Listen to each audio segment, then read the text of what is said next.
Another magical episode of The Higher Standard. Yes. Welcome back to the #1 financial literacy podcast in the world. Yeah, that's us. That's us. Sitting next to me on my left, my partner in crime, Chris Nahibi. And sitting next to me on my right, my one and only, my partner in time, the legend that is Saied On. Oh, thank you, my man. You're the modern day Bagger Vance. The modern day what? Bagger Vance, the legend of Bagger Vance. Oh, what's the legend of Bagger Vance? Stop it. Don't make me do thing? the top of the show. Don't know? Top of the show. Wow. Come on, man. What is it? What are we talking about? It's a golf-based movie. Is it really? Will Smith.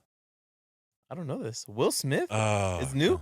Come on, man. It's old? Oh, jeez. Here we go. All right. Well, rather than get into Saeed's chronic lack of film taste and viewing, we're going to go into a show which is packed, jam-packed, full of, how would you put it, Saeed?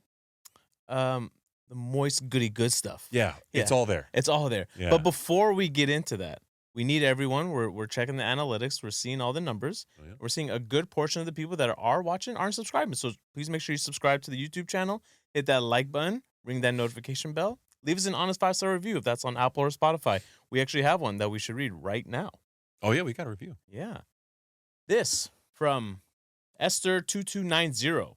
Informational and hilarious. 5 stars. I mean, we do try to be sometimes informational. I mean, we and do most of the time provide hilarious. information. We do. And yeah. I mean, you are pretty funny. You're not? No, you're supposed to say it back to me. And You're pretty funny too. Okay, yeah. I didn't think that talking about finance and wealth building could be so lighthearted. Thank you for making this show fun yet easy for the audience to understand. I appreciate how you are all very honest about the positive and challenging elements of your careers that you've lived. Man, and they've been challenging, let me tell you. Yeah, we've had definitely peaks and valleys. Thank you for making a show that doesn't just show one way to financial literacy, but gives the tools for every human to find the right path for them. Well, Esther, there is no one way. That's the easy answer there, so no need to worry about that. But and no two people have the same starting point. Yeah, it's very subjective, which is also why we kind of have a particular disdain towards course sellers. Yes. Because they're selling a one-size-fits-all plan to build wealth, which, frankly, I've never seen two people do it the exact same way. Right. And look, we've been on the record in saying we don't believe in course selling because we think that we provide a lot of information out to the peeps. But I'm not going to rule it out for some time in the future. I was going to say. At a very, very, very nominal price. Yeah, I was thinking like $5 for a first-time homebuyer course, right? Yeah. Or like $10 or something like that. Yeah. Or we give Just that one something- away for free and just we do like a something- multifamily investment course. Just something to show a little consideration. Yeah, just, hey guys, Yeah. we like you. Here's about what I would pay for dinner on a tip, I love that. right? You're getting the tip, Yeah, exactly. right? You're getting the tip. Exactly. So we want your tip, everybody. yeah, we want your tip. All right, so I have an interesting structure to start the show, but really the back end of this show is going to be super, super critical. And if we walk away from this episode changing one person's perspective on financial information and the economy and the narrative around it and the intersection of those two, then I would say we've accomplished something. We're successful. Yeah, absolutely. Because we're really going to challenge the way you think about economics, the way you think about data, and the way you think about the narratives that you see in front of you every single day. Mm-hmm. But we would be remiss if we started the show without talking about some of the things that give you kind of a certain state of affairs in the last week. Yes. So right off the top, mortgage rates, the reality is sinking in, okay? Mm-hmm. This from Yahoo Finance. Today's higher mortgage rate reality is finally sinking in with potential home buyers and sellers. As the average 30-year mortgage rates have stayed stuck around about 7%, the net share of consumers who believe they'll fall in the next 12 months declined sharply in Fannie Mae's latest survey on housing markets attitudes. Just 35% of respondents polled by the mortgage giant in January now expect rates to drop, down from 42% in December and a survey high of 45% in November. The share of consumers who think that rates will rise jumped from 32% jumped to 32% from 25%. Right. I still can't read for those of you who don't know. Yeah. Housing market economists have warned that mortgage rates might not fall much this year after the Fed lowered its expectation for rate cutting and uncertainties linger over how President Donald Trump's economic agenda could impact inflation and economic growth. And look, I think this is actually a good thing. It sounds like both people who were hey, rates are going to go up, or hey, rates are going to go down. They're all getting to the same place. They're all uncertain. Right. So, over the course of the last 2 years or so, what the Fed is going to do with the Fed funds rate has been, primarily what people are talking about. So naturally, the way everyone always thought of it was if the Fed cuts rates, then that should mean naturally interest rates for homes should go down. But we found out that that's not quite how it works. On the last cut that we did, the 10-year actually rose. And we know mortgage rates are influenced by the 10-year treasury. Yeah.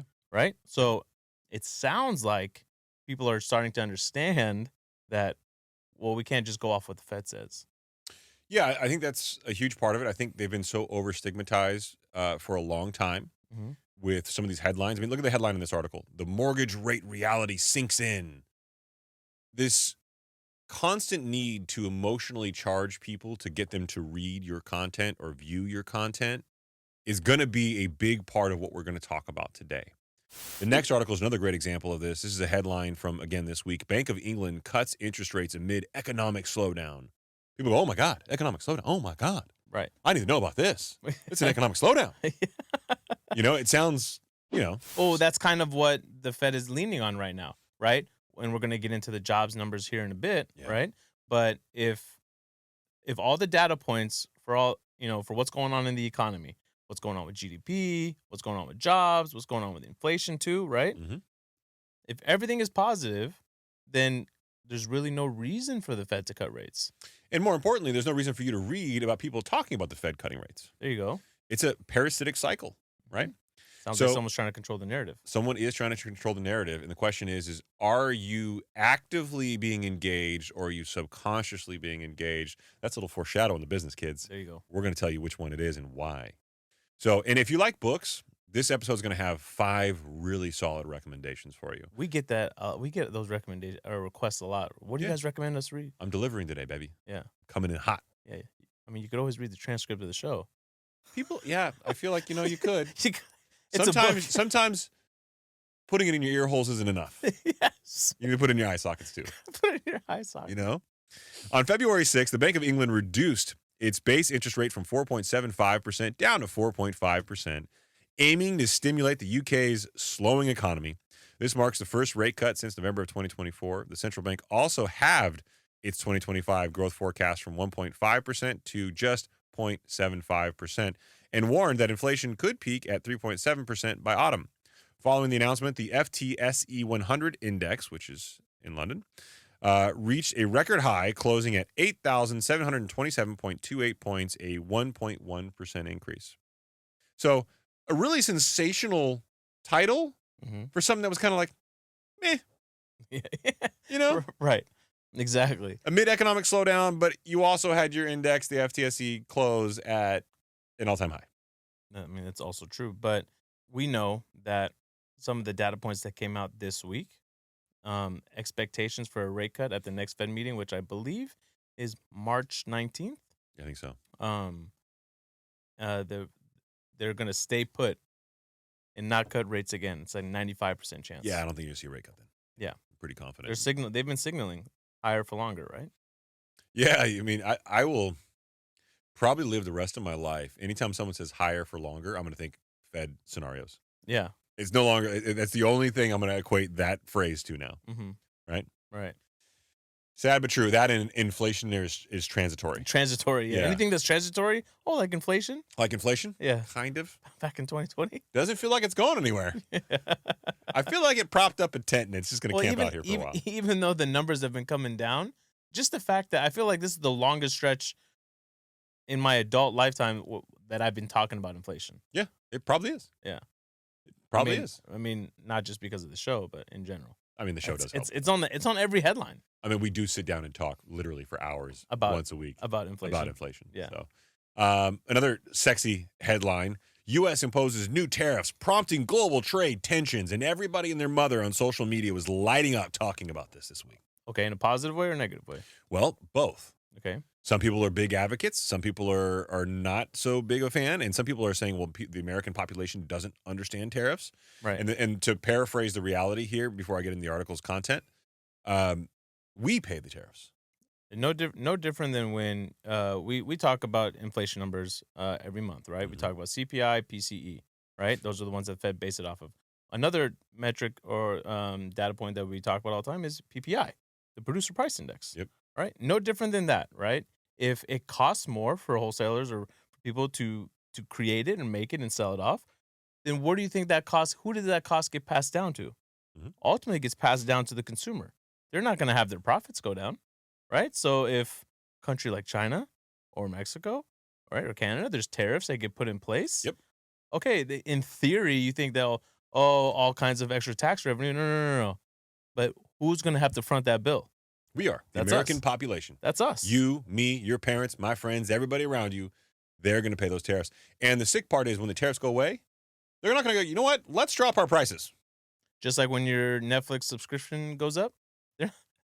Again, recently. Again. My guy. Enough. Like, stop. Like, okay, look, Netflix, I get it. I'm addicted to your shows. I will admit that. Mm-hmm. Okay? I know I have a problem, and you are my problem. Yes. And you keep raising the price on me. That's not cool. I know. Can I get a grandfather price in? Like, I want to be that guy at 24 Hour Fitness who had that $8.99 a month, you know? And everybody else is paying $50 a month, but I was grandfathered in. Remember those days? Right. So Glorious days. I had this discussion with an NBA fan and also listens to the show the other day and how, like, cable numbers are down for the NBA. And I'm like, half the problem is they make it so hard to get to watch the game. You got to have this subscription. You need to have this cable service. Oh, you need to also have this league pad to watch this game. Like, back in the day, you had TV, you had cable, you got to see the game that was on. Yeah. That was it. And then on top of that, too, it's like the cable ratings and the viewership, they're only tracking cable. They're not tracking streaming numbers. Yeah, but here's a problem, though. And all God's honest truth.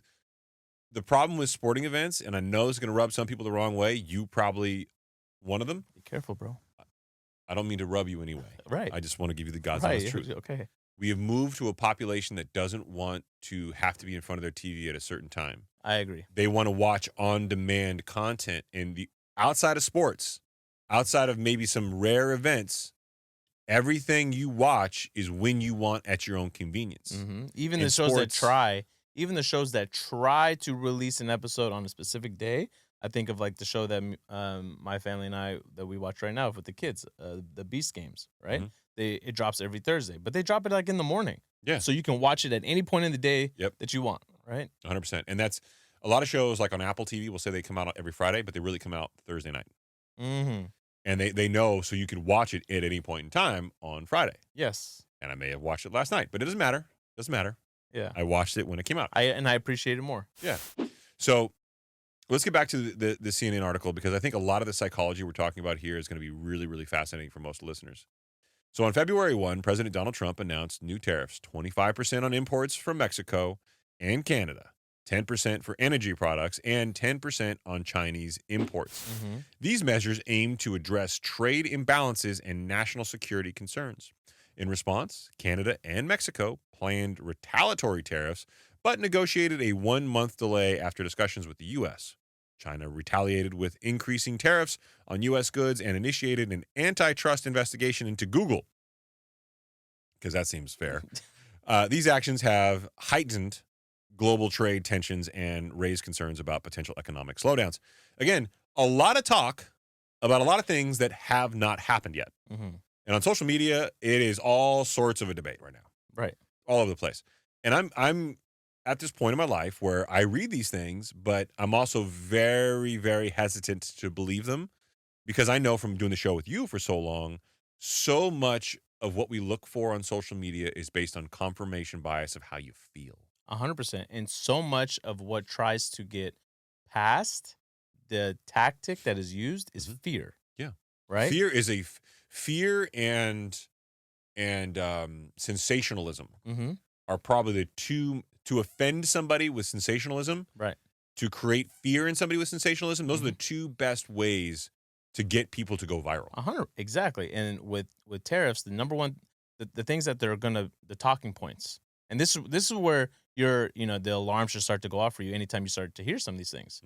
It protects jobs.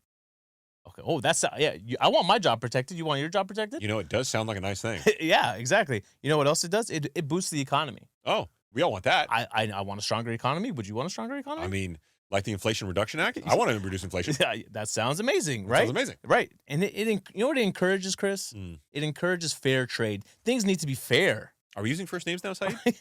Christopher? Yeah. Well, Saidifer, listen. Yeah.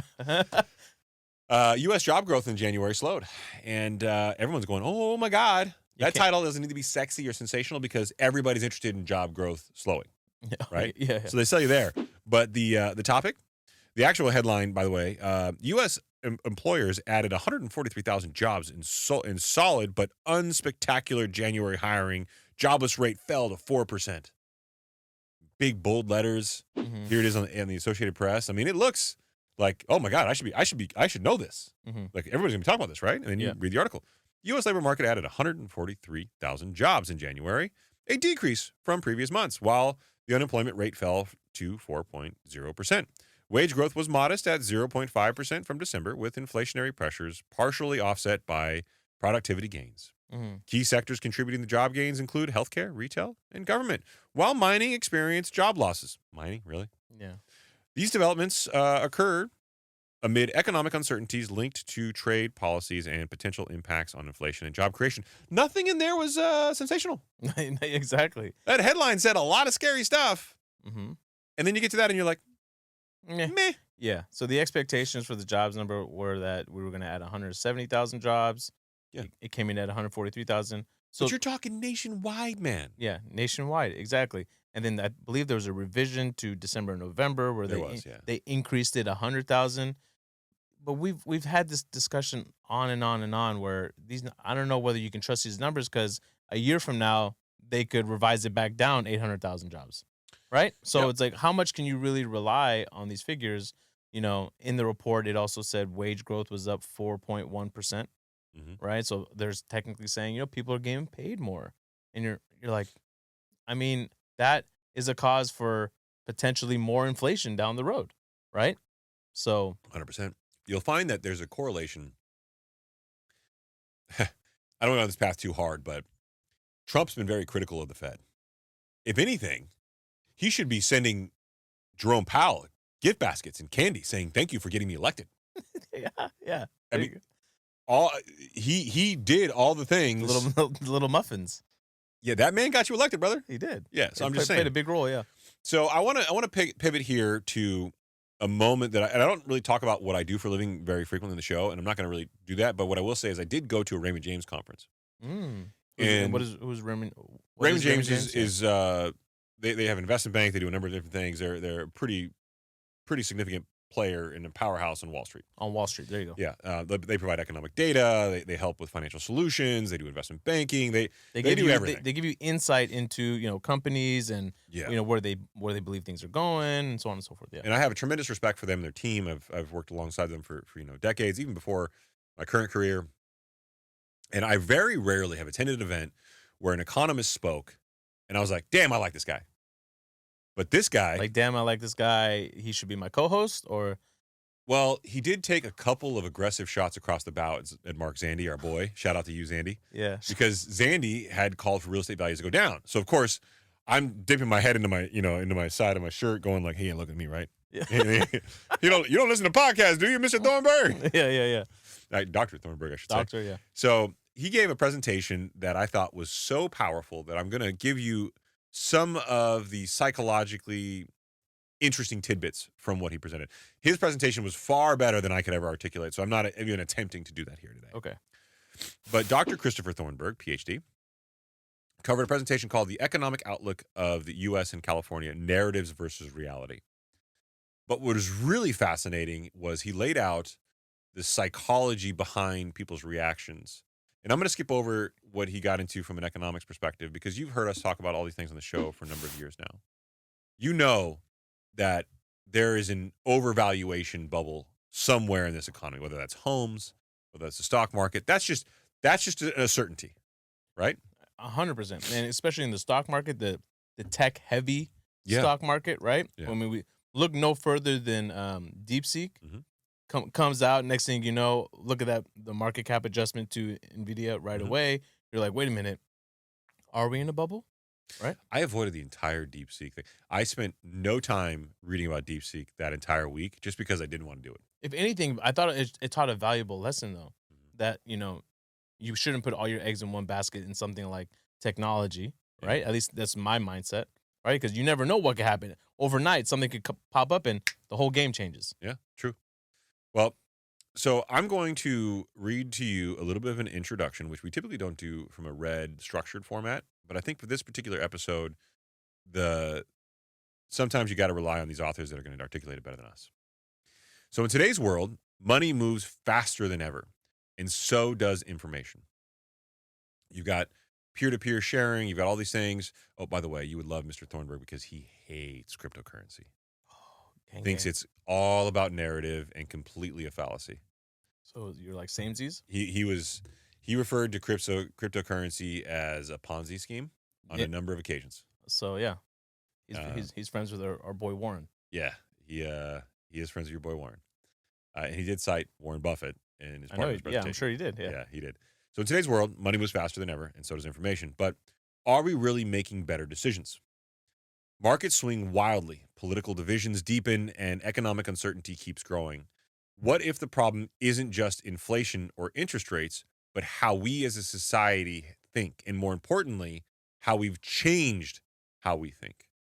Not intentionally, not by design, not because humans are becoming different, but because the technology around us is gamifying information around us. Okay. So, in this episode, we're going to dive into 5 of the most important books that reveal why our economy, our minds, and our society feel increasingly chaotic. If you've ever felt overwhelmed by the amount of information on the show, just from a finance perspective, this is going to help you understand why. If you ever talk to your friends or get in a group and you feel like people are searching for confirmation bias or they have so many people that agree with them, we're going to explain why. And more importantly, we're going to help you start to decipher, not only from a financial perspective, but from just looking at social media perspective, how you can alleviate some of the psychological pitfalls that some people fall into, which make a lot of kids depressed these days. Okay? So each one of these books tells a different part of the story, so you need to look at them all in aggregate. The first book we're going to look at is a book by Robert Schiller. There's going to be a lot of Nobel laureates here, so I need you to refrain from being upset. but- Robert Schiller from the Case-Shiller Index. That's right. Your boy Robert Schiller wrote a book called Narrative Economics. How the stories we believe shape the economy is the kind of summary of that. So we're going to start there, talking about the stories that we believe and how that changes what actually happens from a financial perspective. And this doesn't just apply to the economy, No, right? This No. is like the age-old story, right? This is the way people process information. Is almost you have generally, I think, 2 kinds of people, Mhm. right? And some of this can be a blend as well. There's rational thinking that's more logical, and then there's people that try to understand situations through stories, right? Well, the juxtaposition of these books gets to the point where they basically say that we all try to understand our lives through stories. It's Mhm. just how do you seek those stories out and how are they presented to you? And you can imagine if you throw in an algorithm in there, those can be weaponized against you no matter which personality type you have. Absolutely. And they often are. And we're going to get into that.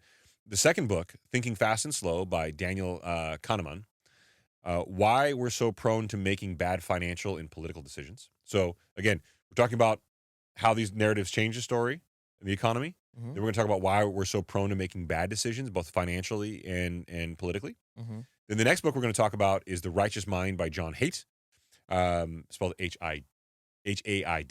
just so it's Yeah. not haters. You know what I Right. mean? Right. Yeah. Why we fight over economic and political policies instead of finding solutions. Right. Mhm.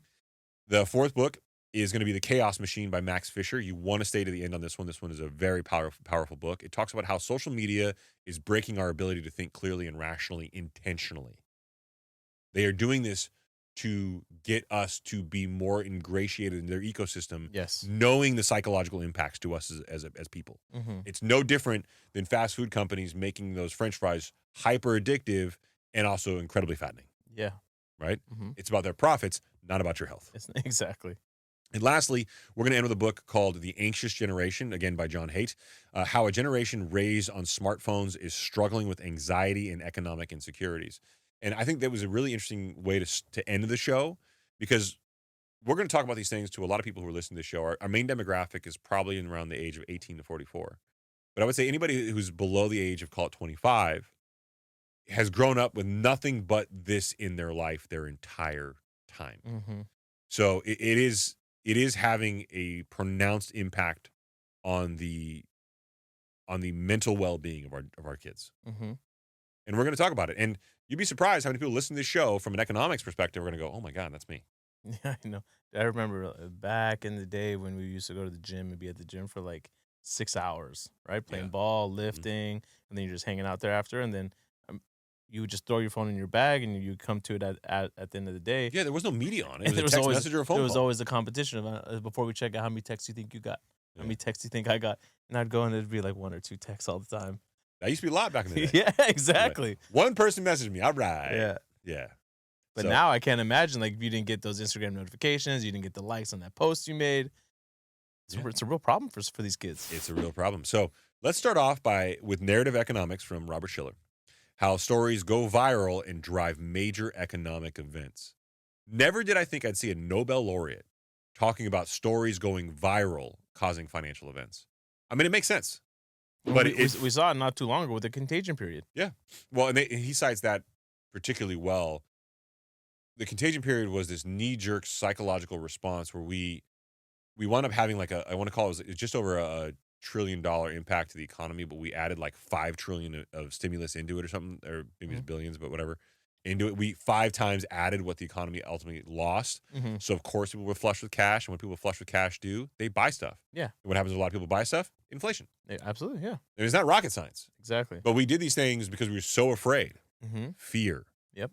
Fear drives decisions. So the key themes and insights from this book: the power of economic narratives. Economic events like recessions, booms, and financial crises are shaped by stories that go viral.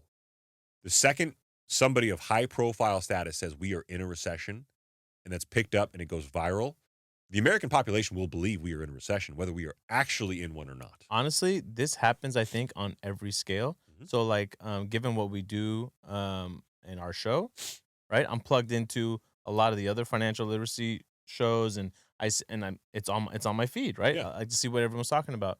And sure enough, when I see one person start talking about how to buy a home, very basic piece of content. Yep. Next thing you know, all the other channels are putting up videos how to buy a home. Yep.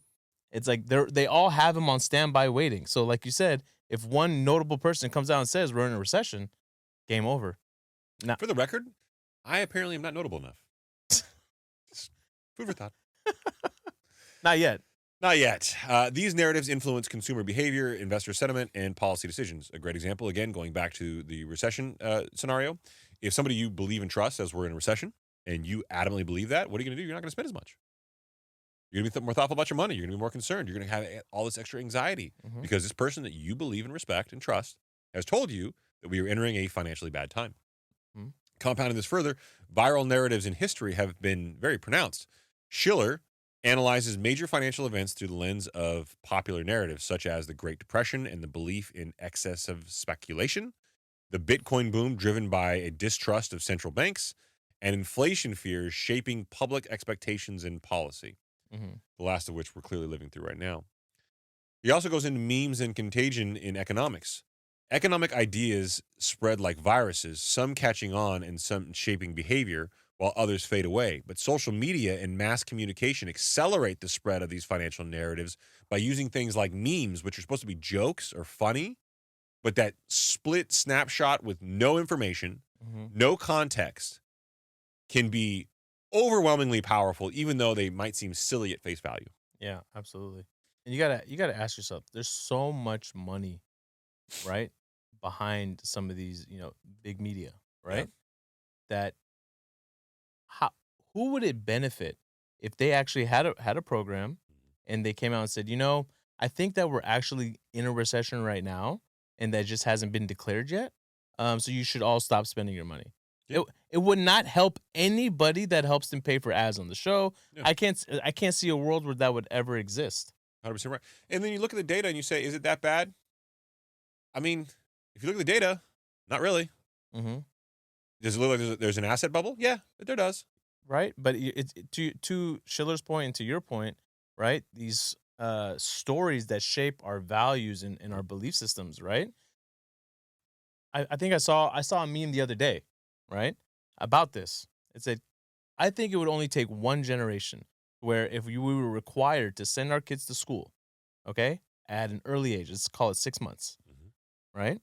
And there was a program that taught kids at school how to walk, right?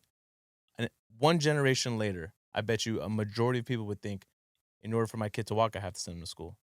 It would just take Uh, one. It would just take one generation, right? well, yeah. Because you would hear a story from the people that are older than you, tell you, oh, this is how I taught my kid to walk. I sent him to school, and that's how they learned. This is also why whenever I read stories about religion Mm-hmm. and I listen to them, I take them at a much deeper value than most people do. Mm. Like I try to find the commonalities in other religions. Those of you who don't know what I do in my spare time, which is I have very little of these days, is I tend to read a lot and watch a lot about archaeology and history. It's kind of nerd out on it. That's your thing. And one of the things that I've grown really, really interested in my 40s was how there's a lot of symmetry in religions across the world at different places at different times, Mhm. right? Like, how does a religion for the Incan and Mayans, if you will, seem very similar to some of the religious and visual indications of religion in Europe, Mm-hmm. in like Turkey, for example. There's a lot of things around the world that there was no way to communicate. There was no phone system. People had to sail across the oceans in order to spread this stuff, but yet the stories are very similar. Mm-hmm. It's kind of hard not to deny that there's something there. Right. But that's the way you taught the next generation, is with stories. Right. So economists tend to ignore these kind of narratives, right? But there's a compelling reasons why they shouldn't. And Schiller goes on to say that traditional economic models assume rational behavior and overlook the power of storytelling. If your model is based on humans acting rationally, then your model's probably wrong. It's 100%. Yeah. I mean, I think most humans tend to act when it's too late, right? When it's already gone past that point. Yeah. Right. Schiller tends to argue throughout this book that economists should incorporate narrative analysis to better predict market trends. Say, hey, this is what the rational person would do, but this is also the sentiment around it. So, for example, we use Bitcoin because I know how much you love it. If the narrative is that this is a hedge against inflation, right? Or there's a deep distrust for the U.S. government, and that this is going to be your secure way around it, Mm-hmm. and that's the narrative, and it's believed and bought so much that Bitcoin's over 100,000. You need to at least incorporate that narrative and that deep distrust into whatever your underlying disbelief is that crypto is good. Mm-hmm. Another great one: gold is a hedge against inflation. How? This is a very logical concept, Yeah. right? So people always say, Chris, what's the best hedge against inflation? And I What's always say, keep investing. Yeah. What's the thought process behind gold? Because they think that people are, currency is going to be devalued because everything's going to cost so much. Well, guess what? What do you buy gold with? Yeah. Yeah. Exactly. Currency. Exactly. I mean, You back at it during a time when every dollar was backed by a piece of gold or silver. Different. Right? Completely different. Yeah. Carried a different weight back then, but now not so much. But people don't use their logical brain. They buy the narrative. Mm-hmm. Oh, my God, that guy's got a lot of gold. He must be rich, right? Mm. Not true at all, but yet that's where we wind up. Is that why Mr. T wore all the What you talking about, Willis? No, fool. My fool? bad. Fool, Yeah. Willis. Yeah. No. Well, no. You're thinking about God. It's gonna bother me. Kids of the 80s. Yeah. I gotta get this. Go ahead. It wasn't the Cosby Show, was it? No, it No. was, No. no, it was All in the Family? Different strokes. Different Strokes. Yeah. Damn it. All right. Well, examples of economic narratives. Luddite fears about automation and job loss. Mm. Everybody's afraid of losing their job to automation. It's a narrative. AI is going to take my job, or it won't. Or, You know? yeah. I mean, you got to think, right? Certain industries are so old that they're not just going to allow AI to come in and disrupt everything. Yeah. Attorneys. They have so many trade associations that stand in the way. Banking. Yeah. It's going to help a lot of things. It definitely can help a lot of things. Are jobs going to change? Yeah. But jobs change all the time anyway. Mm-hmm. You know, over the course of 20 years, the job you do today is not what it was 20 years ago. Right. Another example, housing market bubbles and the belief that real estate prices always go up. That's Always. a narrative. Yeah. How many realtors do you see on social media saying, you know what? Home values always go up. They go up every single year, year after. They always go up. And you know what? Statistically speaking, you're more right than wrong. Mm-hmm. But that's also an economic narrative that if you're an economist and you're predicting behaviors, you've got to kind of think about, right? You have to. So stock market optimism and pessimism cycles and their role in financial crises. It takes one talking head on CNBC to spread the narrative that we were in a bull market or a bear market, and then it becomes fodder for public commentary and conversation, and everyone picks a side. Okay, so now we've established that economic narratives are important. We recognize that the study of economic narratives can help policymakers, investors, and business leaders anticipate market shifts. So there's a reason that you need to be more thoughtful about what's a narrative and is it real or not. Okay, Schiller argues in his book that stories, not just numbers, drive the economy. Yeah. So bear with me. I'm going in a specific order here because all of this will build on the concept that came before it. Okay. All right. So now we're going to talk about Thinking Fast and Slow by Daniel Kahneman. Right. This book is really fascinating because it describes the two systems we as humans use to think. And narratives play a big role in how those systems are accessed. All right. So in Thinking Fast and Slow from 2011, Nobel laureate, sorry, Saied, sensitive topic, I know. I know. Still no green jacket. Just put out a book. And you too can get the Nobel laureate. Yeah, you got to. Yeah. You know, it's a book thing. Right. So Nobel laureate Daniel Kahneman explains how humans think and make decisions. He introduces two models of thinking. Okay. System 1, fast, intuitive, emotional. Right? Move on it quickly. I'm doing this. Yeah. System 2, slow, deliberate, logical, and explains how cognitive bias shapes our judgment and decision making. Right? So let's get into some of the themes and insights in this book because I think they're going to be really fascinating as we go on. So the two systems of thinking. The system 1, the fast thinking, it's intuitive, emotional, automatic. You react quickly based on patterns and past experiences. A great example of this is you instantly recognize a friend's face in a crowd. You've seen that face, you know that person, you react, that's sight. Right. Right? But we also do this with all sorts of things in our lives and we don't realize it.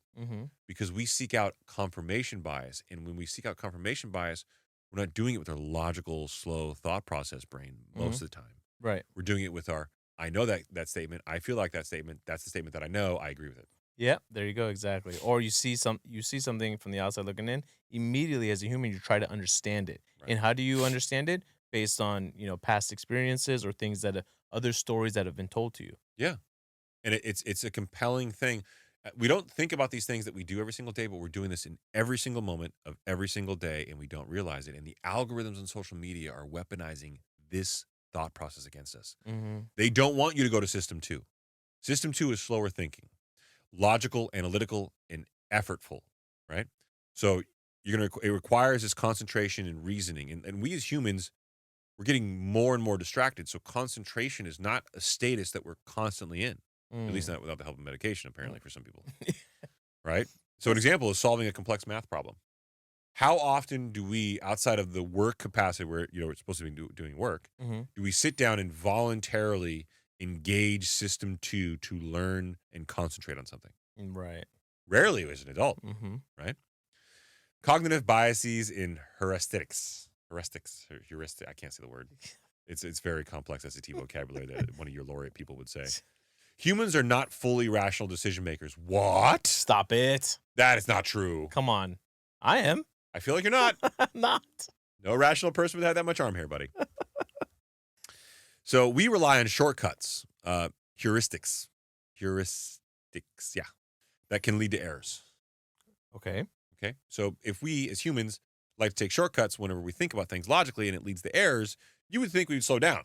I guess people want to work smarter, not harder. Yeah, apparently not the case. Yeah. So, there's a couple different biases that we need to be aware of because these will impact economic decisions and, frankly, how we interact with things like social media. Anchoring bias. We rely too heavily on the first piece of information we receive, right? You get a piece of information that says we're in a recession. You now believe we're in a recession.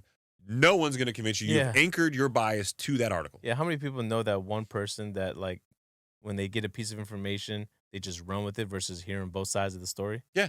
All the time. Anchor bias. Personal life, business, you name it. It's everywhere. Yeah. Yeah. And it's a problem. And certain people will literally fall in love and romanticize the idea that they're on the cutting edge of knowing something and that they're right. Oh, yeah. And you're wrong. Right. And then obviously shaping. I mean, look, there's that famous saying, right? Perception becomes reality. Mm-hmm. So as long as they can make them believe and control that narrative and paint it out for them, that's what they're going to run with. It makes sense to them. Availability heuristic. We judge the likelihood of events based on how easily we recall examples. It has to be likely because I've got 1,001 examples. Or, But we have noted on this show that 10 out of the last 10 times when this data point has been this way, it's caused a recession. That's probability, though. There's a difference there. Difference in probability? That's reasoning that's logical? Yeah. It is, though. It's because I'm doing it as logical, obviously. Clearly. No, so we're doing. I think when you have an undeniable correlation to probability, that's not quite the same. I think what they're trying to say is if you know someone, and I'll use an extreme example, who is a politician pushing a bill that you think is inflammatory, but you can come up with countless examples where other similarly situated politicians on the same side of the aisle also want to do it. Well, you have an availability bias. I see. Right? There's other examples of other people pushing it. That doesn't necessarily make it more true. It just means there's other examples of people pushing it. Right. Another one, loss aversion. Losses feel twice as painful as equivalent gains feel pleasurable. And I can tell you, as a guy who's taken a lot of L's in my life, I will sit there and dwell on the L. What's the L? What's the L that still stings to this day? Come on. Oh, wow. That's a great question, Saied. Taking quite a few L's, man. Yeah, I've taken a lot. The first house I sold because I thought that you're supposed to sell a house and move on to a bigger property. I sold way too soon. It was worth a whole hell of a lot of money later on. This is the house I sold last year to pay for some of the taxes that I had, my tax bill. That one stung. That's part of the reason why I bought this office. That's still kind of fresh. That we're going into the podcast. Because I in my mind, I'm like, I need to replace that property. Yeah. And I don't even feel like the W I got in the office. I feel the L in the house that I took. Oh, right. Like it's the L's twice as stick. painful. Yeah, the L's stick. Yeah, exactly. Well, technically speaking, losses feel twice as painful as equivalent gains feel pleasurable. 100%. Yeah. Yeah. So that's just. I mean, that's how when naturally, human behavior psychologically, anyways, right?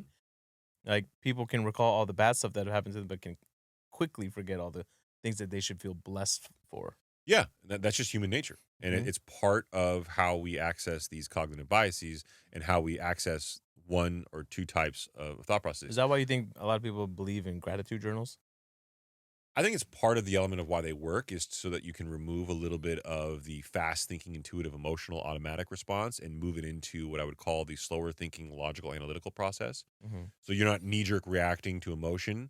You're writing down your gratitude, so you're thinking about it and you're spending the time to concentrate on it. Right. You're engaging that mental channel, if you will. I think there's some value to it. I'm not a big fan of that. My wife has recently gotten really into gratitude journaling. I can right now as we're talking through this, I as well.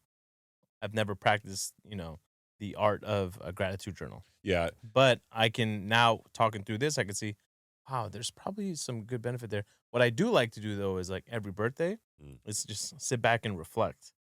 See, I don't like to do anything fun for my birthday. Like, go out. Like, I don't have like, yo, it's my birthday week. We going out. Like, I'm not that guy. Come on. Not even. I don't even want to have a party. Like, here's what I want. What's wrong with you? I know. I want to celebrate you. I know. Here's what I want. You want to celebrate me? Yeah. Have a good day. Me have a good day. Have a good day. So do something good that you at home. You're like, I had a good day today. Because that's how you celebrate me. Oh, yeah, my birthday's for everybody. National holiday. Have a good day. All right, so the role of prospect theory. Traditional economic theory assumes people act rationally, i.e., the Schiller book, Narrative Economics. But Kahneman's research shows that fear loses more than we seek gains. Research shows we fear losses more than we seek gains. Oh, yeah.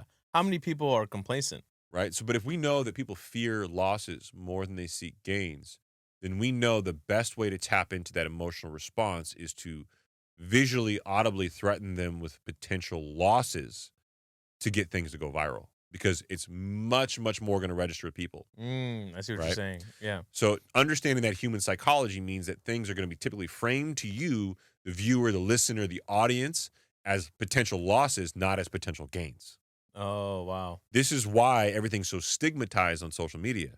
You need to have fear engaged to have you send and spread and buy into your kind of underlying aversions, if you will. Right. So an example, people would rather avoid losing $100 than take an equal risk bet to win 150. You know, you don't want to take the L. L's hurt. So I got to bring this up now because you brought this up. Okay. This last episode of the Beast Games, Uh-huh. okay, they narrowed it down from 1,000 contestants Right. down to 6. Okay, they're at the final 6. Damn, that's a big herd. It's big. And I don't want to get into all the details on how they eliminated some of the people. Right. Let's just say your boy Jimmy from Mr. Beast is a Yeah. savage. Okay, the way he pins these people against each other. Oh yeah, people are turning left and right. Anyways, they're down to the final 6. Biggest award in history. He's offering $5 million to the winner. Right. Okay, wow. Okay. They get down to the final 6. He rolls out another $5 million. So he's got 2 stacks. He's got a $5 million here and $5 million here. Oh, man. And then what he does, he comes out and he rolls out a coin. And he says, any one of you right now can select to pick up the coin and flip it, heads or tails. And if you guess correct, I'll include the additional $5 million. So now the winner will get $10 million. But if you guess wrong, you're out. I do it. You would do it. Yeah. Well, so I had this conversation with my wife. I said, absolutely not. There's zero. $5 million, bro. This isn't like, oh, 100,000. Okay, I'll find a way to make it on an investment later. I get it, but here's what I look at, okay? I got a 1 in 6 chance of being out anyway. Right? I understand. But you get no favors on if you guess right.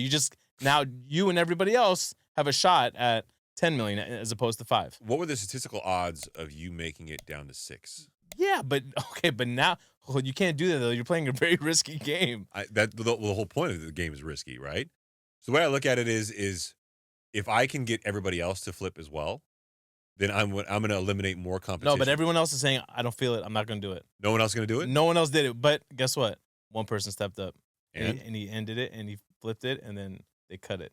So you have to you don't know? Yeah. I guess we'll have to revisit that in a little bit. Right. All right, I'm going to run through the rest of this book because there's 3 more I want to get to, and they're all very valuable, particularly the last 2. So, And yes, I am making you wait to the absolute end of the show to really feel like you got what you wanted out of this. Okay.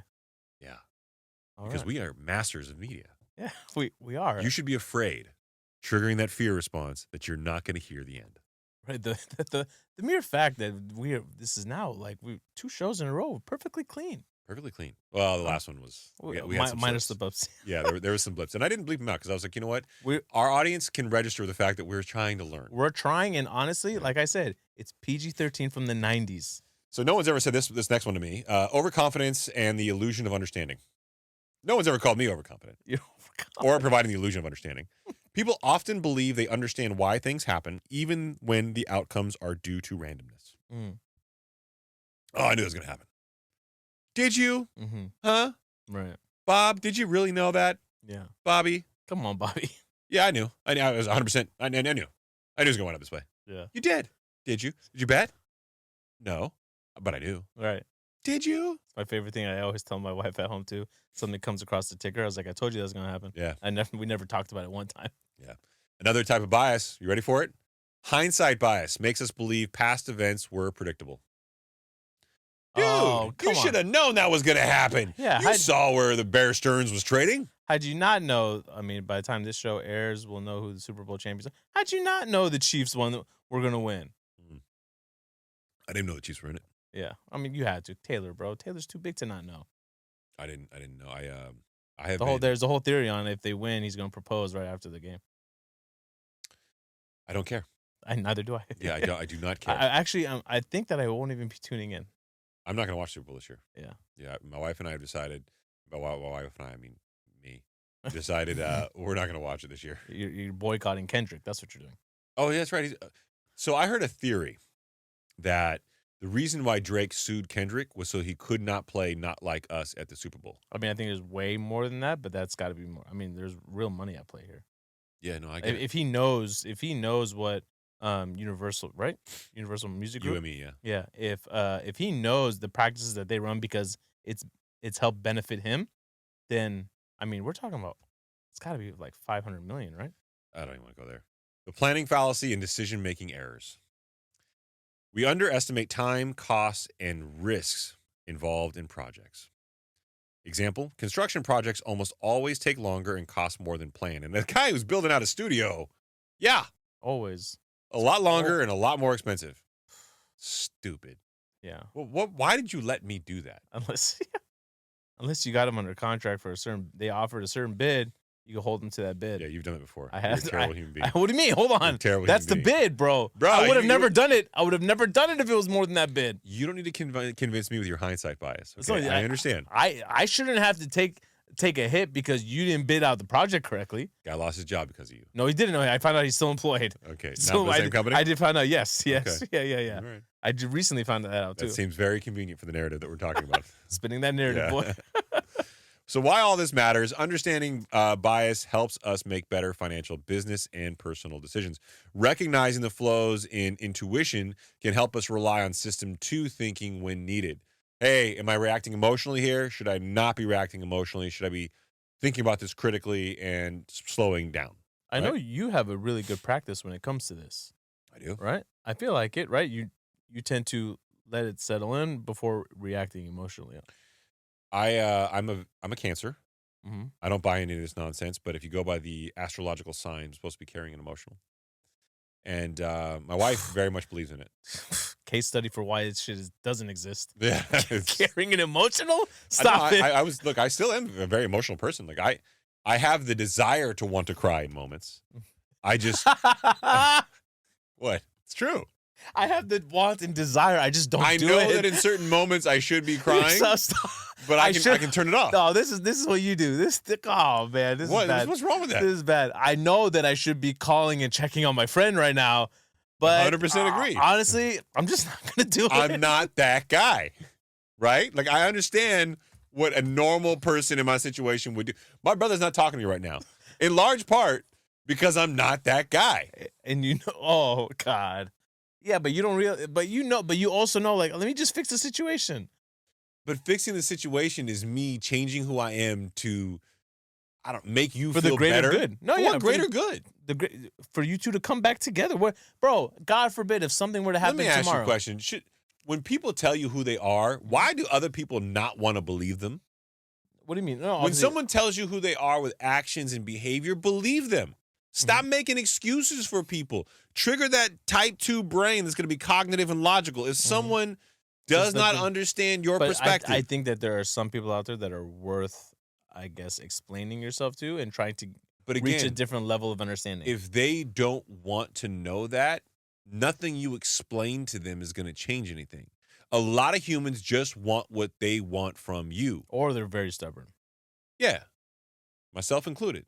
Yes, right now. Nah, this is nothing. Yeah. All right, so The Righteous Mind, Why Good People Are Divided by Politics and Religion by Jonathan Haidt. Great name for it. Solid name. The Righteous Mind came out in 2012. Social psychologist Jonathan Haidt explores why people have deeply held moral beliefs that often clash, particularly in politics and in religion. And if you've heard us say in the show, there's two more that we think are really, really important. Money and fitness. All the same concept here. Okay, so economics, we talk about a lot on the show. People are very polarized and divided by it. This gets into a little bit of that. He argues that morality is not just about the reason, but also shaped by intuition and social influences. Using insights from psychology, anthropology, and neuroscience, Haidt explains how moral psychology drives ideological divisions, right? We all develop this morality, whether that's religion-driven or socially driven, and then we use that to divide ourselves from one another. I'm not like Saied because my morals would never allow for this. Right. You see it, parents do it all the time.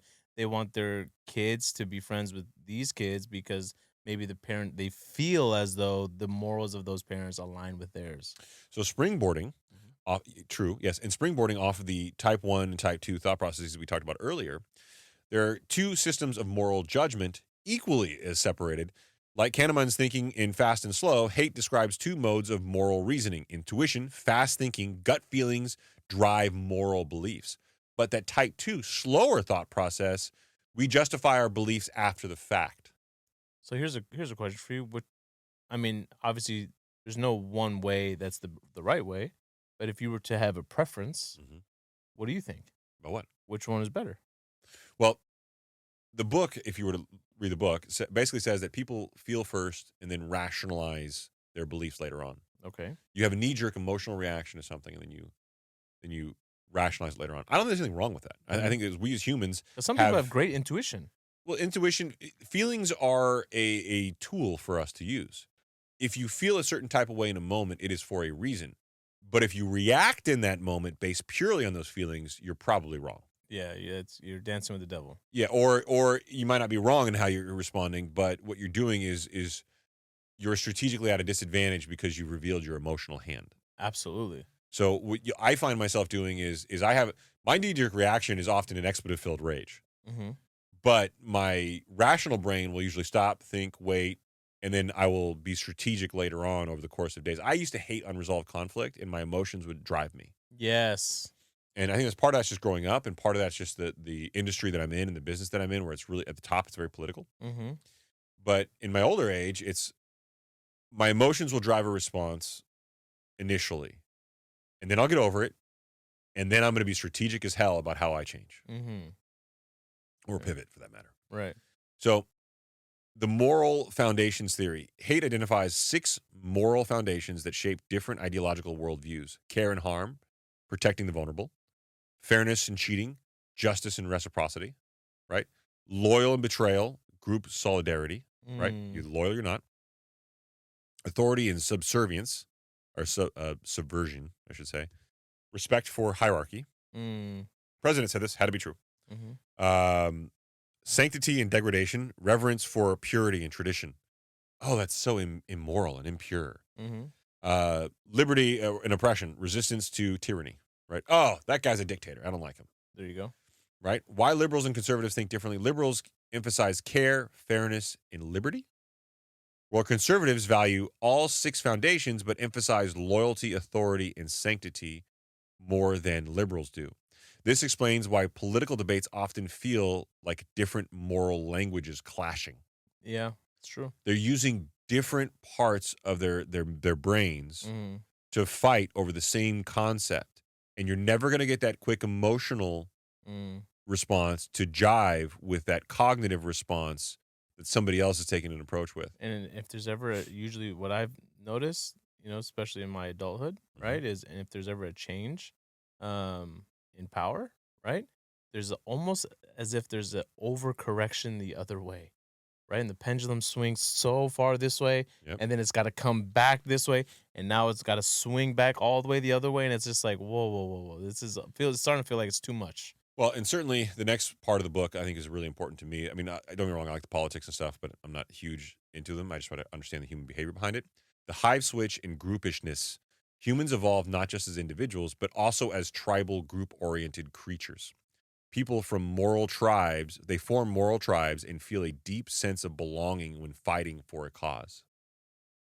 And you see this a lot on social media. People will virtue signal, and they will Pander, yeah. They will pander their beliefs, and other people will seek out and recognize and applaud their beliefs, and then do the same thing that they did and virtue signal their own beliefs. Mm-hmm. And now it's this pattern and practice. If you believe in what we believe in, you're going to virtue signal those beliefs too, Right. and you're going to be proud of your beliefs. And it's this weird kind of cyclical pattern that doesn't make any sense. It doesn't make any sense, and honestly, to some degree, some of it is really disgusting. Yeah. Right? Because it's literally they're using it to weaponize against you to change, Right. The fabric of what you believe in, because now this person that you care about or is an influencer or someone that you think is notable is now, saying the things you want to say, and they're literally using it to weaponize against you. And you'll see this a lot on social media with people who are in group, out group. If you're That's one of the first things they try to teach you in those classes, right? Yeah. So people on social media will say, okay, either you're part of the hive group mentality that we have here, or you're just not going to make it. You're not going to be successful. You're not like us. We're the rich. You're a brokey. You're a brokey. Saied, if you acted and sounded like me, you'd be rich too. You wouldn't have paper hands, bro. You're out the group, bro. You're a brokey. So Go over there. I don't want to talk to you people. I was entertaining myself literally last night watching one of these guys that was selling a course. He had posted like the first lesson, online. I was like, oh, I got to see this. And he had a room full of people. It was at a hotel. And he brought up somebody on stage. And this was literally all he was teaching them, right? This went on for like 15 minutes. 2 people standing on stage. And which one of us has power of the room right now? I'm like, wait, what are we doing right now? What is he? What? And both their It was his seminar. Huh? It was his seminar. It was Of course, his- his power of the room. No, but his hands were down and the person next to him's hands were down. And then all he did was like, now look, if I stand here and I put my hands up like this, now who has power of the room? That is the dumbest thing I've ever heard in my time. And then literally you just see people in the crowd go, oh, yeah, he does look like a leader. you know, yeah, you're right. Yeah, Yeah, you put confirmation it like that. bias. Wow, look at that. You look around, they're all nodding their head, so you nod your head. Yeah, okay, so I just got to put my hands up. Yeah, terrible. Like, what the? You paid for this? Yeah, moral psychology I'll stop shapes myself. religion and politics. Stop By the myself. way. I didn't cuss. I said, what the? I know. Yeah. You cussed once earlier. I didn't call you out. No, I didn't. You did. Yeah. I did? I'm more respectful than you today. Wow. Yeah. I'm respecting the audience. I Okay? apologize. Religion, despite its flaws, binds people together through shared moral systems. Mm. Political movements function in a similar way, activating group loyal and moral emotions. Why all of this matters? Understanding moral psychology can reduce political polarization by helping people see that the moral logic behind opposing views is just a different way of thinking. Mm. Recognizing the tribal nature of morality helps foster better discussions across ideological divides. The Righteous Mind argues in the book that morality is shaped more by intuition than reason. More of that type 1, quick thinking, human, emotional response is what drives morality. Okay. Reason later on will reinforce it, but it's almost always driven by that quick knee-jerk response. Mm-hmm. And that political divisions arise because people prioritize different moral foundations. Hate's insights can help us bridge ideological gaps by understanding rather than demonizing our opponent. So he's trying to say, look, let's all understand where we're coming from emotionally. But then the next book comes along. It takes all of these concepts and wraps it up in a really scary title. One that I rarely would say this is Deserved. Wow. The Chaos Machine, the inside story of how social media rewired our minds and our world by Max Fisher. And I got to tell you, it's a fantastic book. I actually read this book cover to cover Mm-hmm. a long time ago. I think probably 2022 when it first came out. The Chaos Machine, journalist Max Fisher investigates how social media platforms have reshaped human behavior, politics, and society, often for the worse.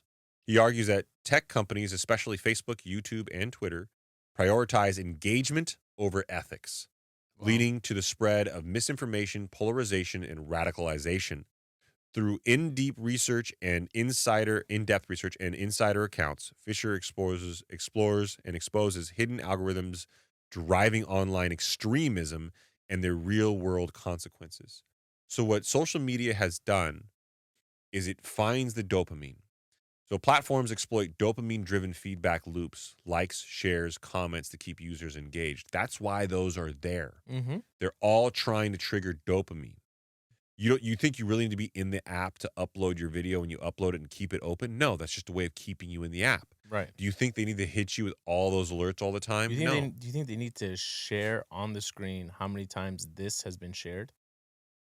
Like, why? Why does it need to Why does it need to show that? Because it wants to encourage you to share. Yeah, it wants to show. Like, you should also share this. Of course, the one thing that this does unequivocally, data backs this up, and all the books that we just talked about earlier, this amplifies outrage. It taps into tribalism, and it's clearly addictive. It rewires the way we think and interact with one another because you're tapping into that type 1 emotional, visceral, quick response much faster, and you're at an increasing cadence. It's not just, I saw an idea. It's, I saw an idea. I saw an idea. I saw an idea. Reinforce the idea. Reinforce the idea. Reinforce the idea. By the time you get to type 2, you're so mentally reinforced from that type 1 quick responsiveness that there is no logical process that goes into it. You have now been convinced because the algorithm has triggered your brain to think that way. The algorithmic amplification of extremism. YouTube's recommendation algorithm nudges users towards increasingly extreme content. This is data-driven. That is not speculation. Okay? Facebook's engagement-based ranking rewards polarizing and divisive posts. Misinformation spreads faster than truth because it's more emotionally engaging. If you spread misinformation, It triggers the emotional knee-jerk response of somebody either agreeing with you because you've confirmed their confirmation bias, or you've pissed somebody off Mm-hmm. by going against their confirmation bias. And because it's so polarizing, it gets shared, it gets liked, it gets commented on, Yep. and the algorithm returns that priority. Which is arguably even more engaging. Yeah. Yeah, when something is wrong and noticeably wrong, right? It almost makes people want to engage even more. People like to prove. Just look no further than the comment section. And I do this all the time. I go right to the comment section with a bag of popcorn, and I read through going, ho, ho, ho, man, because that's what you do. It's one of my favorite pastimes. It's the greatest. It's the greatest. Yeah, I live in comment sections. Yeah. It's just reading. Just reading. Well, social media played an interesting role in political radicalization the last couple of years. Fisher examines how platforms fueled far-right extremism, conspiracy theories, QAnon, for example, and political violence. Examples include the Rohingya genocide in Myanmar, where Facebook amplified hate speech, the rise of authoritarianism, big word, as leaders exploit digital tools for propaganda. Tech companies knew, of course, all of this, and they ignored the consequences, just like McDonald's did about their food. Right. Internal documents revealed that Facebook and Google researchers reportedly warned executives about the harms of their algorithms. Profit motives, of course, and fear of losing market share led companies to suppress or ignore calls for reform. I think I want to say Chamath spoke about this recently. You did not too long ago. But the interesting thing is if you're somebody who wants reform, right, and you want your message heard, you have to use the same platforms that are likely to suppress your method to get your message out there. And the only way to get it to go viral is to be inflammatory, to be stigmatizing, to trigger the fear, because people fear way more than they want to win. Right. Like we talked about earlier in the show. Yeah, we've noticed it before on our own content, right? Unless you came out with a, definitive claim and you said it, you said it with your chest and you believed in it. You can't just come out here with some basic comment. It's not gonna get shared. It's not gonna get liked. Nope. You gotta tell people really what you believe is going to happen. Yeah, you have to. Yeah, and it's a problem. So can social media be fixed? Well, Fisher explores potential reforms such as stricter regulation on our algorithmic amplification. I don't see that happening. Probably not happening. Stronger content moderation to limit harmful speech. Don't see that happening. I feel like their engineers are better than their engineers. Yeah, somebody's going to win this argument, and it ain't the guy in the public service sector. Right. Transparency on how platforms rank and promote content. Yeah, that's definitely not going to happen. It's too late, bro. Yeah. It's way too late. This has been happening since way before social media, on the news, celebrity stars. I mean, different celebrities have had entire careers because of political allegiances and things that other celebrities had done. And that's absolutely the way it works. Yeah. Okay? Like it or not. Rick James is a great example. Rick James walked into an office from a famous A&R label. There's a great story about this. And he basically popped off at the mouth. He was high. He was like on cocaine. He was demanding his money. And he basically made an inflammatory gesture towards this high-level record producer. And he got on the phone and said, put all of our money and promotion into Lionel Richie. Rick James is out. And that's how Lionel Richie's career took off. Wow. Yeah. True story. These things happen all the time, well before social media. Yeah. So I'm here giving you real-life examples that you can relate to. Yeah, you could also, it's not apples to apples, but look no further than when Leonardo DiCaprio back in the day will come up and accept an award, and he liked to talk about the environment. Yeah. Leo, bro, this is not who you are. The narrative is all that matters, Saied. You take private jets, bro. Listen, I take private jets so I can spread the word. Okay? But I care about the environment. I do care about the environment, and I wish I didn't have to take these private jets. Yeah. But unfortunately, I have to come talk to you, and you're everywhere. Yeah. So this is on you, people.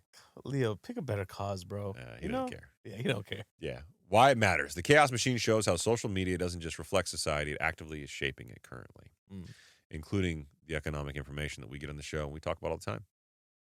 It's being shaped in dangerous ways, frankly. It's a wake-up call for governments, tech leaders, and users to recognize and challenge the digital systems that manipulate our thinking. Of course, there are ramifications for this. Once again, by Jonathan Haidt, The Anxious Generation, How the Great Rewiring of Childhood is Causing an Epidemic of Mental Illness. So this isn't just Chris and Saied mouthing off because we're old guys, although we are. Yeah, we're old guys now. Yeah. We're officially there. In the Ancient Generation, which I'm came in my out 30s. just last year, shut up. Social psychologist Jonathan Haidt examines the alarming rise in mental health issues among adolescents since the early 2010s.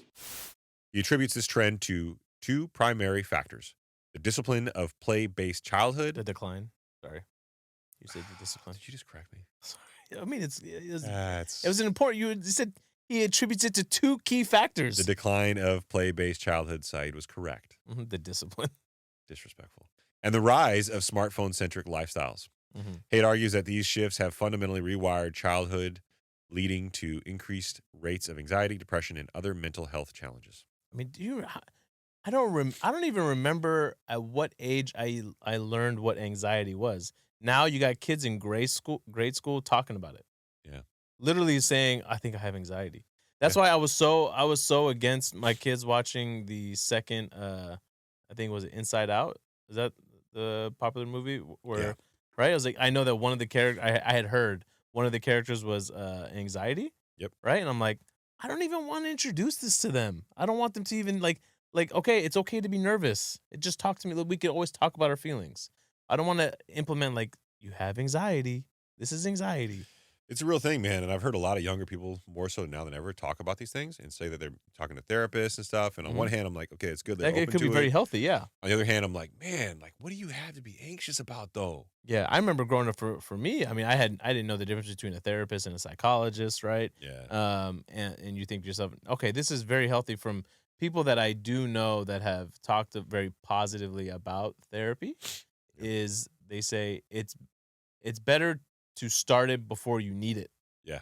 Right? You don't want it's like you don't want to go to the doctor when the problem is already too large to fix. I've seen a therapist a number of times in my life, not necessarily for a specific problem, just because I felt like I was a safer place to talk about things from a work perspective, from a personal life perspective. Wow. And I didn't want to tap into friends because friends will tend to gossip. So I was like, you know what? I'll just pay somebody and have a professional relationship where I don't have to worry about anything getting out. Yeah. And yeah, that's me. So do you still have that? It's been a while. It's been a couple of years. Really? Yeah. Mm. The problem is it's hard to go routinely to talk to somebody when you don't have an underlying problem. And But then maybe what if you don't know that you have a problem? What if there is a problem? That like you I'm a don't know about? narcissist is what you're trying to say? Yeah. Not that, but maybe. Yeah. Sure. No, I get it. Like a social anxiety disorder. Or yeah, I mean, there could be things going on subconsciously that you have no idea about. No, I like those thoughts. Those are the ones. Those are your favorite ones. Those are the ones I don't talk to anybody about. But yeah, I love those. Side, I'm thinking about them right now. You think about this right now? All right, we're deep into the show, so let's go ahead and wrap through this real quick. Why does this all matter, Christopher? You want to go right down to that, huh? Oh no, just saying in general. I mean, I had like more topics. Yeah, one more topics. Okay. Why it all matters. Historically, children engaged in unsupervised outdoor play. This fostered resilience, social skills, and independence. Starting in the 1980s, heightened safety concerns led to overprotective parenting, reducing opportunities for free play. This overprotection deprived children of essential experiences needed to develop coping mechanisms and emotional strength. Yeah, that was a key topic, I believe, in the book "Coddling of the American Mind." I believe. Yeah, that's it. Right. Yeah. And that they talk, and it's not the same anymore. Like you can't just let your kid go outside and play unless the entire community is bought into this.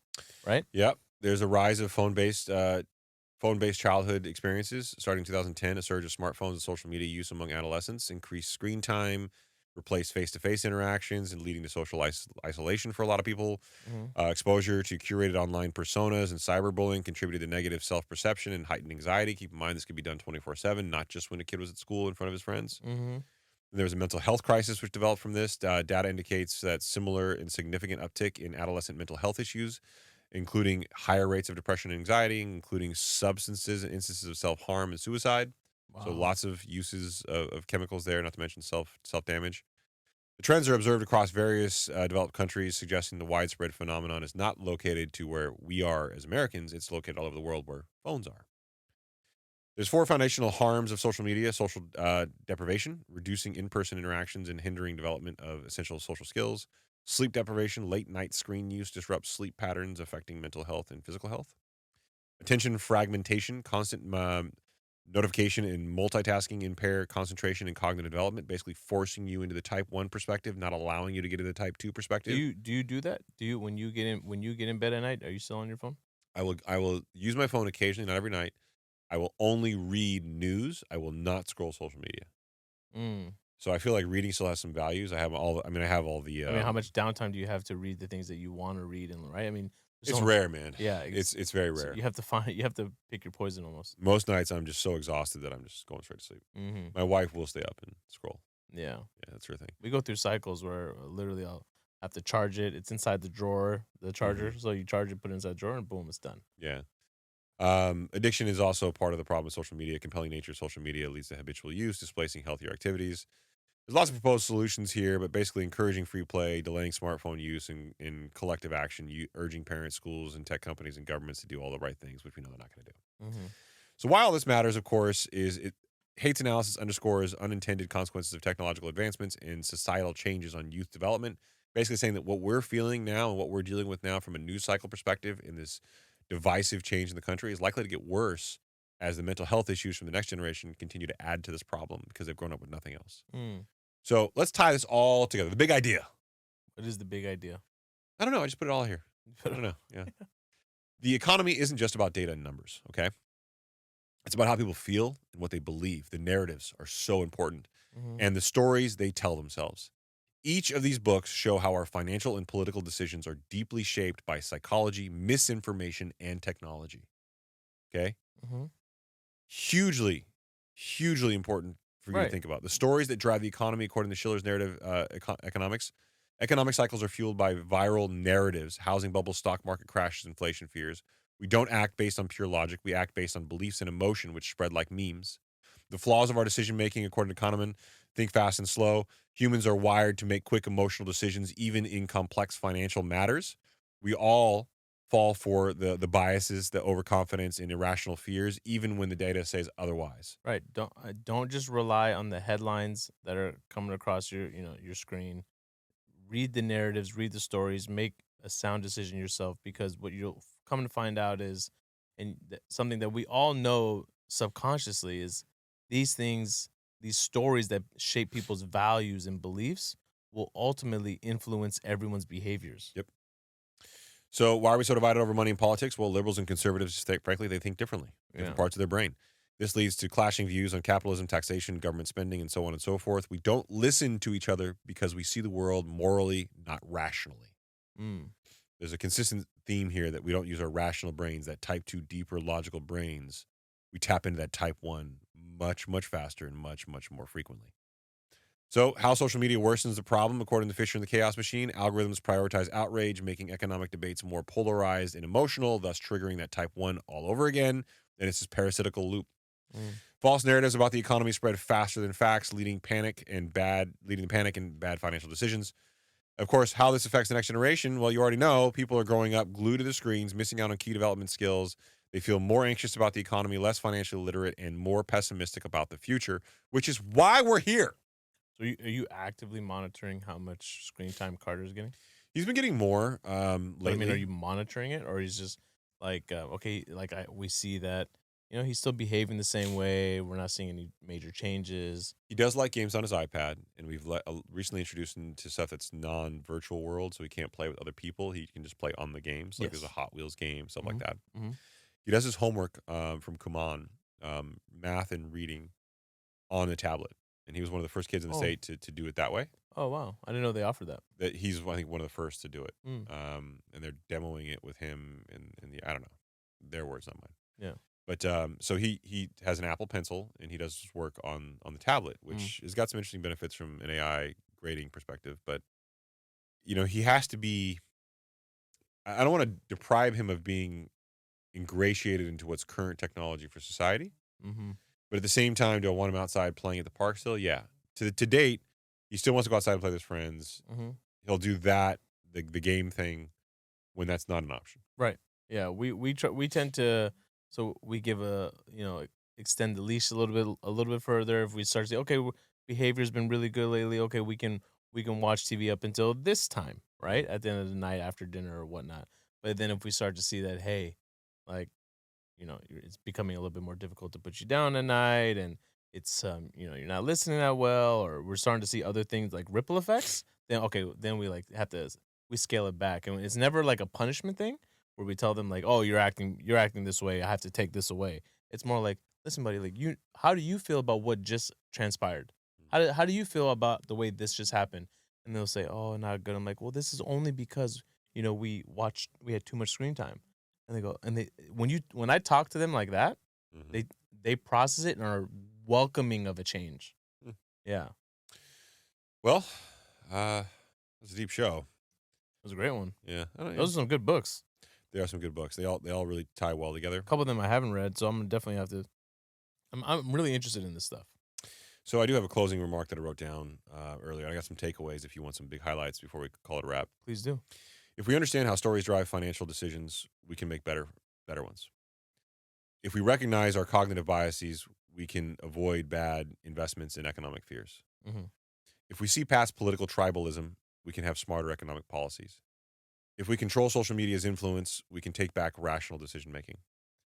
If we give the next generation better tools, they won't be prisoners to this anxiety. And my closing message for everyone is the economy isn't broken. I know we talk about it a lot in the show, and we challenge a lot of the traditions of what's good and bad. Mhm.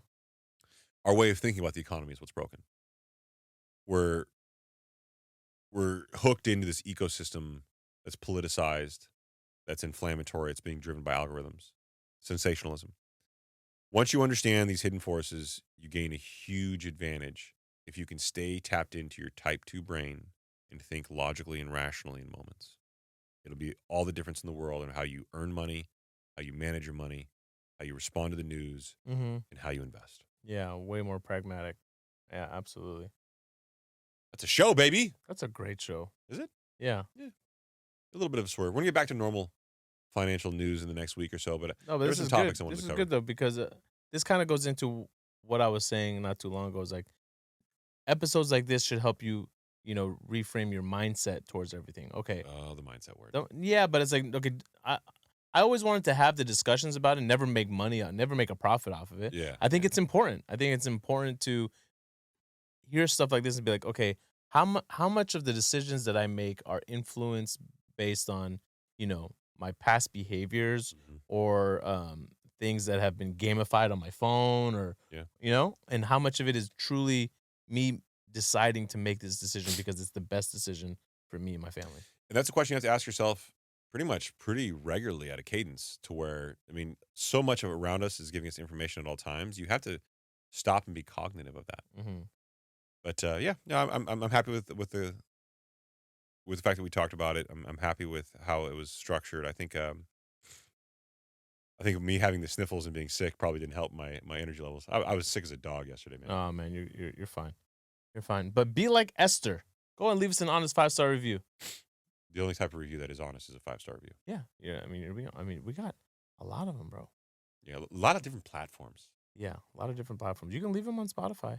And look, if you're not on Spotify, you're not on Apple, you just like tuning in to see the faces, just leave us a comment. Yeah. Say hello. Yeah, if it's a good one, I'll read it. Hello. Hello. Back to the impersonations. All right, got anything else? Nope. All right. Good night, everybody. Okay, bye.